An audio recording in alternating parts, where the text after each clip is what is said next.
fait, j'espère que vous allez bien. Je me présente, je m'appelle Annie, je suis une résidente de la belle région de la Montérégie au Québec et je suis, je l'avoue, une folle finie du tricot et du crochet. Donc, j'avais envie, via le podcast, de partager avec vous cette passion. Moi, je lis beaucoup, je regarde les magazines, j'échange sur les blogs, je participe à plusieurs sites et groupes. Donc, j'avais envie de partager avec vous ce qui s'offre, vous amener dans cette dynamique-là qui est tellement agréable. Je vais commencer à me présenter. Je suis une maman de 3 enfants. Donc, vous allez voir passer plusieurs modèles pour enfants parce que j'ai 2 filles et un garçon et j'avoue que mes 2 filles sont des grandes consommatrices de mes projets. Je travaille à temps plein, donc le tricot occupe tout le reste de mon temps libre. J'ai décidé de faire le podcast pour échanger avec vous sur mes difficultés rencontrées, mes réussites, les modèles que je réalise, mes envies au niveau de la laine, au niveau des modèles. Et puis, pourquoi pas partager avec vous aussi des activités, des événements, des livres, etc. que je reçois ou auxquels je participe. Alors, j'espère que ça vous plaira. Alors, on débute avec mon projet en cours, présentement sur les broches. Je suis une... Vous allez me dire à quoi t'as pensé.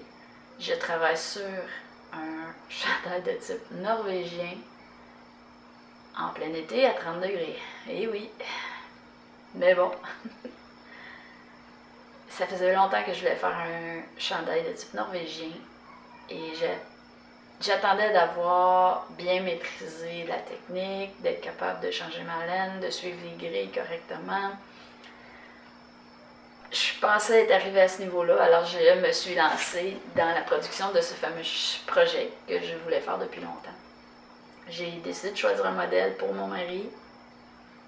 C'est un modèle du site Garn Studio. Pour ceux qui ne connaissent pas Garn Studio, c'est un site où on y retrouve de la laine, des outils de tricot, mais aussi beaucoup de modèles en français et dans plusieurs langues. Donc c'est très agréable de naviguer sur ce site-là. Il y a toujours plein d'idées et ils sont toujours habituellement très accessibles, même pour les débutantes. Le modèle que j'ai choisi n'a pas de nom, en fait, il s'appelle 0-811. C'est un modèle qui comprend 2 grilles.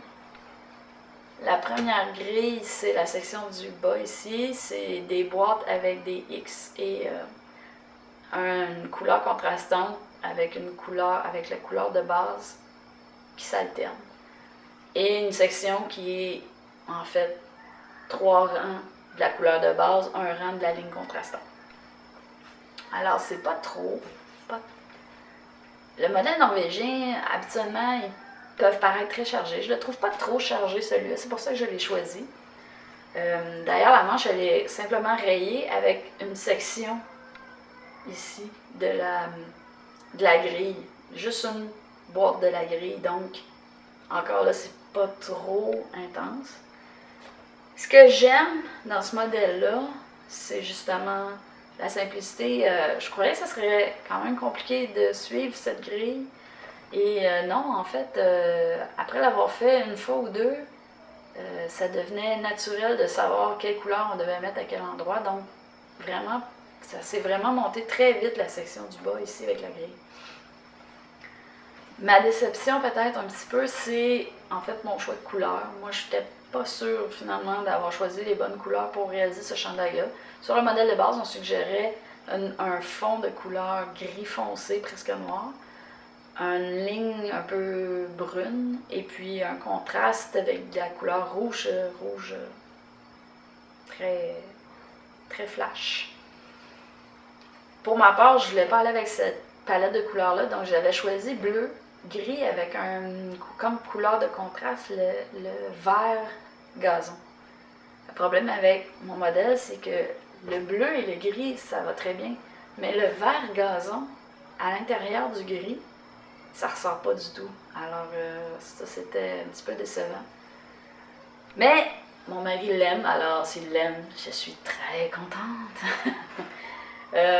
L'autre petite crainte que j'ai, puis je vais pouvoir vous le dire seulement au prochain podcast, il faut que je le termine, parce que comme vous le voyez, mon col n'est pas encore complété. Et il me reste, ça aussi vous pouvez le voir, énormément de fils à rentrer. C'est le désagrément du modèle norvégien, changer de couleur constamment. Ça nous oblige à rentrer énormément de fils après le projet. Et ça peut devenir très long. Je sais qu'il y en a qui n'en font pas justement parce qu'ils n'aiment pas faire ça. Moi, j'ai pas trouvé encore la technique idéale, je crois. Présentement, je sépare mon brin en deux pour le rendre plus mince. Et puis j'entre les deux de façon séparée. Ça fait 2 fois plus de brins à rentrer, mais ça rend quand même ça moins épais, moins grossier, disons. L'autre chose, c'est que j'aime pas enfiler un chandail ou un bas qui a plusieurs couleurs et de m'accrocher dans le fil à l'intérieur, à l'envers du tricot. Alors, si vous voyez mon tricot, je tourne ma laine, je vais vous montrer plus près. Je tourne ma laine à toutes les mailles. En la tournant à toutes les mailles, ça permet d'avoir aucune laine qui accroche quand on enfile. Il n'y a pas rien qui nous accroche. Par contre, c'est encore plus long et on se bat avec les mailles, le fil qui est tout entourné. Mais bon, je préfère le résultat comme ça. C'est un choix personnel. Ce qui me reste à faire, la section colle, ici, la section colle ici, ainsi que celle qui fait le tour. La section colle ici est censée avoir 3 boutons qui attachent comme ça ici, là, de cette façon-là. Il est censé en avoir 3. Malheureusement, j'ai oublié de les commander, alors j'en ai pas. Ça sera dans le prochain achat. Je vais quand même compléter le chandail quand il restera attaché les boutons, on pourra l'appeler terminé. Et puis l'autre, c'est de le laver et de le bloquer en essayant d'agrandir parce que je m'étais pas rendu compte qu'en faisant la grille, ma jauge avait changé et je tricotais beaucoup plus serré qu'habituellement. Je sais pas si c'est dû au fait que j'étais stressée par la grille puis je veux pas faire d'erreur. Et je tricote plus serré pour être sûre de ne pas me tromper. Ou parce que tout simplement, j'ai changé mon rythme de tricot quand on tricote de façon en jersey habituelle. Là, on dirait qu'on développe une habileté qui fait que ma jauge est toujours identique. Mais là, pour la section grille, on dirait que j'ai perdu, même si c'était du jersey, j'ai perdu la tension que j'ai habituellement sur ma broche. Alors, on va essayer de récupérer ça au blocage, mais en tout cas, on va voir ce que ça donne. Je vous en donne des nouvelles au prochain podcast. Mon choix de laine, c'est du Merino Superwash, 100% Merino Superwash, que j'ai fait venir lors de ma dernière acquisition de laine. Pour ma part, j'achète ma laine à l'occasion par Internet. Quand je fais venir la laine, pour éviter les frais de livraison trop dispendieux à chaque commande, j'ai tendance à faire venir plusieurs pelotes pour plusieurs projets en même temps. La dernière fois, j'ai fait venir pour 5 projets, donc un par habitant de la maison. Et j'avais fait venir pour ce chandail-là, entre autres. J'ai choisi pour ce chandail-là le Knit Picks Swish DK. C'est une grosseur calibre 3, je crois qu'on appelle ça léger. Okay? C'est très doux, super agréable. D'ailleurs, la qualité des pelotes que j'ai obtenues avec Knit Picks à date, j'avais pas de nœuds insérés dans mes pelotes, j'avais la laine est d'une très belle qualité, j'ai rien à reprocher au niveau de la qualité des produits que j'ai obtenus via le site de Knit Picks. D'ailleurs, la livraison s'est faite très rapidement à l'intérieur. Dans la même semaine, j'avais obtenu ma commande, alors c'était Noël. Et puis, pourquoi pas passer à mon dernier projet complété, ou un de mes derniers projets complétés. J'ai complété récemment un autre projet qui me tenait à cœur, c'est-à-dire mon premier modèle que j'ai écrit moi-même, du début à la fin. Pensé et commandé par ma fille. En fait, mon adolescente de 12 ans a toujours le désir d'obtenir un modèle pour lequel je ne trouve pas de modèle écrit tricot. Ou quand j'en trouve un, il est vraiment trop grand, il demande tellement d'adaptation à son besoin que finalement, je serais mieux d'en écrire un. Alors la dernière fois, je me suis dit finalement, je serais mieux d'en écrire un, ben je l'ai fait. Alors, elle m'a demandé, au printemps dernier, de lui tricoter une camisole avec des ajourés. J'ai regardé vite sur internet ce que je trouverais. Et puis, j'avais rien dans ses grandeurs, avec la façon qu'elle me parlait, le modèle qu'elle me parlait, je ne le trouvais pas. J'ai donc décidé de l'écrire. Je me suis dit, une camisole, c'est quand même pas si compliqué par rapport à d'autres projets. Alors, je l'ai fait. J'ai lui demandé de choisir un point ajouré qu'elle trouvait beau. Et puis, elle a choisi le point qui était nommé sirène. C'est pas un point que j'avais vu avant, et je sais pas si elle l'a choisi parce qu'elle le trouvait beau ou parce qu'elle trouvait beau le nom sirène. Mais bon, j'ai décidé à ce moment-là de faire le modèle entièrement dans ce point-là. Et puis, j'ai glissé des côtes 1-1, tout simplement, en bordure du bas, autour du col et autour des manches. Et voici le résultat. Camille, mon adolescente, elle est très allongée, alors j'ai fait une camisole qui est faite plus longue. Bien sûr, le vert flash, très à la mode chez nos adolescents et adolescentes par les temps qui courent, était à l'honneur ici. C'est encore là une laine que j'ai achetée sur le site de KnitPicks. Ça s'appelait Stroll Tonal Sock Yarn, ok, c'est de la laine à bas, de la super fine, si je ne me trompe pas. Et c'est un mélange 75% mérino superwash, donc lavable, et 25% nylon. Vraiment très satisfaite. Ça peluche pas, c'est très doux, en tout cas ça peluche un peu, mais très peu. Très doux, très agréable à travailler avec des superbes couleurs. Et puis, comme vous voyez, ça change un petit peu, là, la couleur, elle change de reflet et ça fait vraiment un beau projet terminé. Mais je ne pouvais pas le faire sans le partager avec vous, alors j'ai écrit le modèle en français et en anglais que j'ai mis disponible sur le site de Ravelry.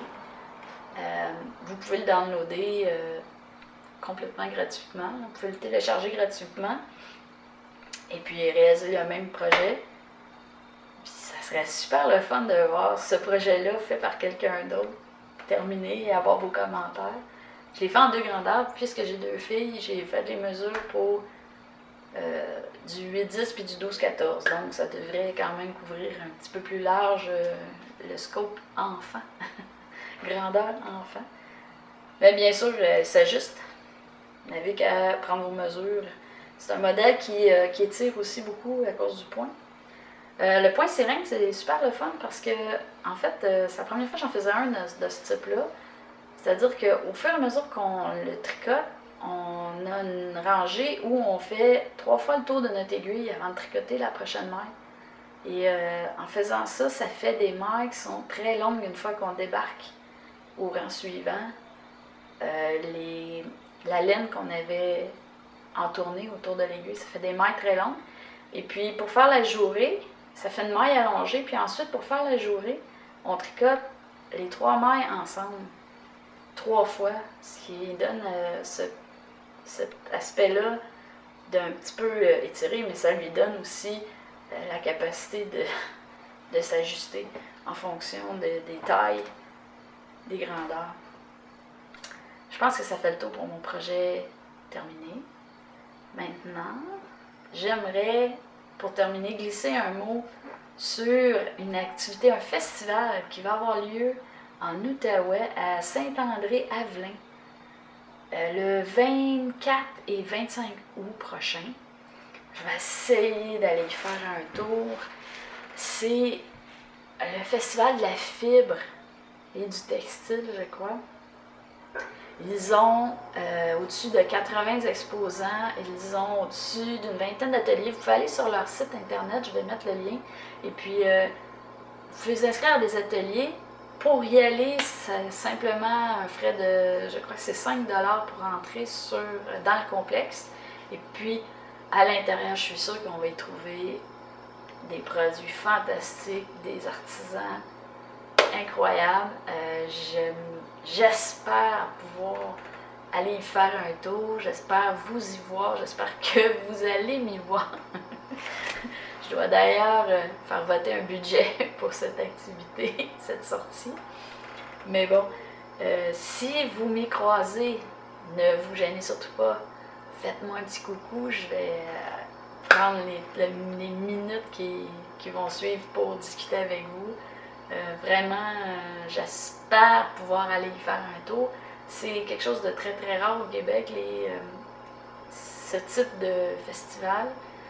Alors, j'espère pouvoir y participer. J'y étais pas l'an passé, je n'avais pas la connaissance que ce festival existait, mais cette année, j'espère y être. Alors, je vous invite à y aller, allez sur le site, inscrivez-vous aux ateliers s'il reste des places. Ils ont une zone pour les enfants. Alors, pourquoi pas, la région d'Outaouais, c'est une belle région pour aller y faire un tour. On espère pouvoir y être et pouvoir y rencontrer. Sur ce, je vous laisse. À la prochaine.